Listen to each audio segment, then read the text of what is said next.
panlilista sa panlalait at pagkalimusta sa kanila ng isang kolumnista. At dahil sa death threat at daang-daang hate mails na natanggap ng naturang kolumnista araw-araw, agad siyang humingi ng tawad at saka nagbitiw sa kanyang trabaho. Exclusive mula sa Dubai, nagpapatrol si Tindong Paro.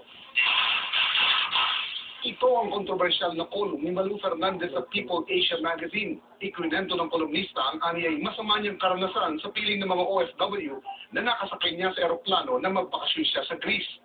Nag-stop over kasi ang eroplano sa Dubai. Sakay ng economy class si Fernandez. Inilarawan niya ang aniyay mala-impyerno niyang karanasan sa piling ng mga OFW. May komentaryo pa siyang binitiwan tulad dito na sa dami ng nakasakay niyang OFW na baliwala aniya ang amoy ng mamahalin niyang pabango. Ang mga sinulat ni Fernandez ay hindi nakalampas sa mga OFW. Gumapang na parang apoy sa email ang mga reaksyon.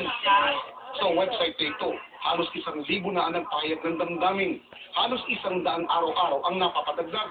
Halos lahat galit sa anilay panlalait na ginawa ni Fernandez sa mga OFW.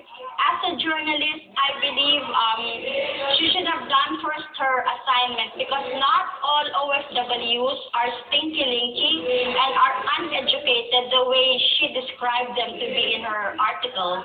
Pero bumuwelta agad si Fernandez at inihayag sa kanyang kolum sa Manila Standard Today na nagiging makatotohanan lamang siya sa kanyang sarili. Tanong niya sa mga nanggagalahiting mga OFW, siya raw ba ay isang diva o wala lamang common sense ang mga tao sa paligid niya? Lalo nag-init ang mga OFW. Naku ang taray niya. Sino naman siya para mag-comment ng ganon? Pero sa latest niyang pahayag sa internet, lumambot na si Fernandez at inamin ang pagkakamali niya na ikinagalit ng maraming OFW. Humingi rin siya ng tawad sa aniyay pagiging manid sa damdamin ng mga OFW. Nakatanggap na raw siya ng death threat dahil dito at mga pangiinsulto. Inaako raw niya ang responsibilidad sa lahat ng kanyang ginawa.